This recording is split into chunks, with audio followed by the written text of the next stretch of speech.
those sphinxes goes all the way from Luxor to Karnak Temple. Over 1,200 sphinxes.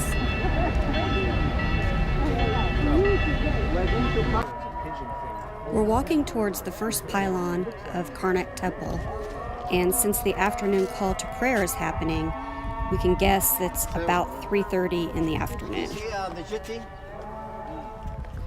What we're looking at here is where the moat was, where the River Nile ran, and boats would come in on that ramp to go into the temple.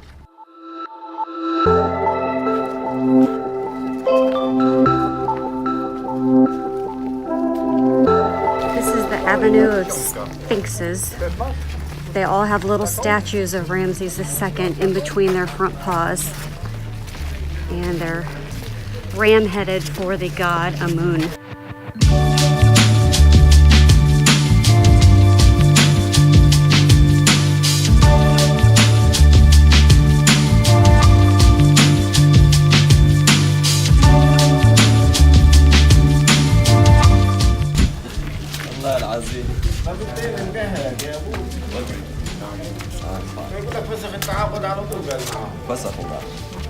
ويلكم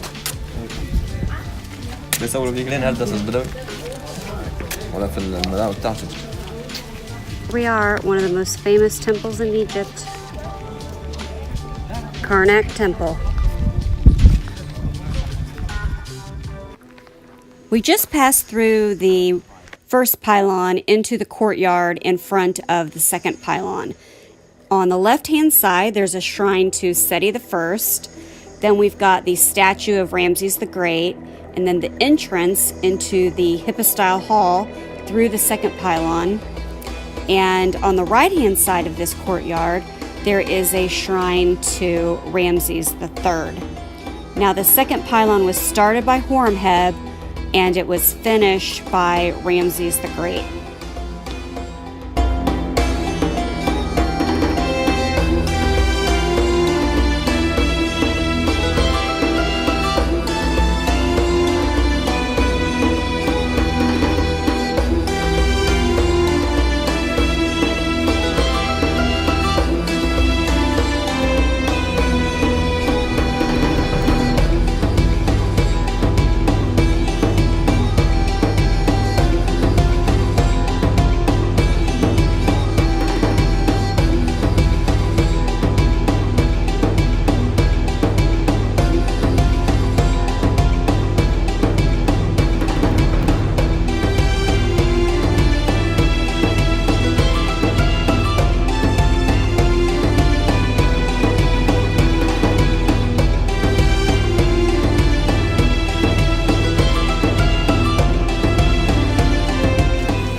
A statue of King Tut. This is the oldest part of the temple, and it dates back to the Middle Kingdom. From Moses III, so for 1500, yeah, 1500. Did they seal them at all once they put the colors on? What do you mean seal? Put something on the original colors? The original colors, and you can see at the time of the Christian period, some of the Coptic saints used to be some sort of like a temple from the Middle Kingdom in the courtyard here. So all done. Everything was very ritual here. Yeah, there was no day-to-day. No, ritual.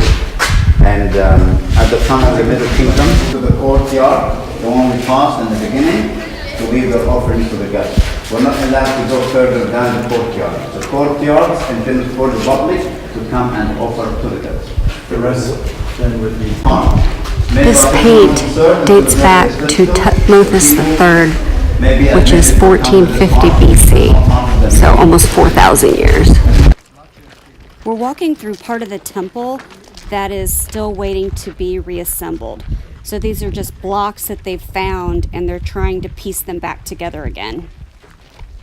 So we're all walking around the magical scarab 3 times, counterclockwise, and then what are we doing? Making a wish. As we walk. Oh, as we walk. We're supposed to make a wish. I didn't hear Well, that that, part. yeah. 1. I'm getting dizzy. It's because we're running. All right, we did it 3 times around.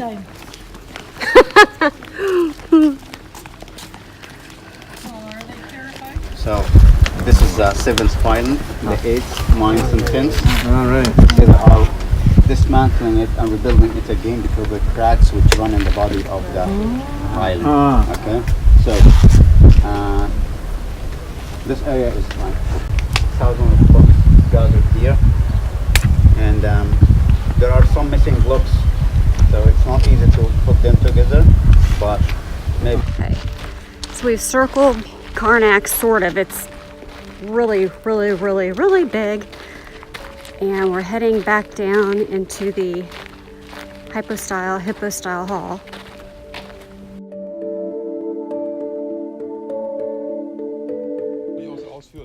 I'm walking through the remains of these large columns heading towards Hatshepsut's obelisk. It's amazing. It's later in the afternoon and the crowds have cleared out, and just the size of these. You can just imagine what they used to be like, how immense and how awestruck people must have been when they saw these. As I'm walking towards Hatshepsut's obelisk, I can see the wall that was built around it. And Thutmose III, as we know, was not happy with Hatshepsut. And the obelisk was so big he couldn't tear it down, so he tried to build a wall around it to hide it. All over Karnak, there are little niches, little rooms. And these are little rooms where they came and gave offerings.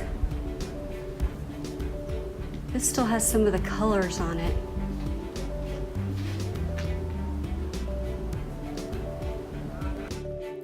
After we left Karnak Temple, we went down to a hookah bar, which was by the kind of the shopping aisle in Luxor.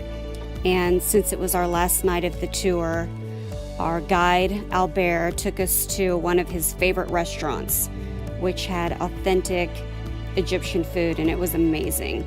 I had a phyllo dough pizza, and several people got roasted pigeon, which came on a hotbed of charcoal.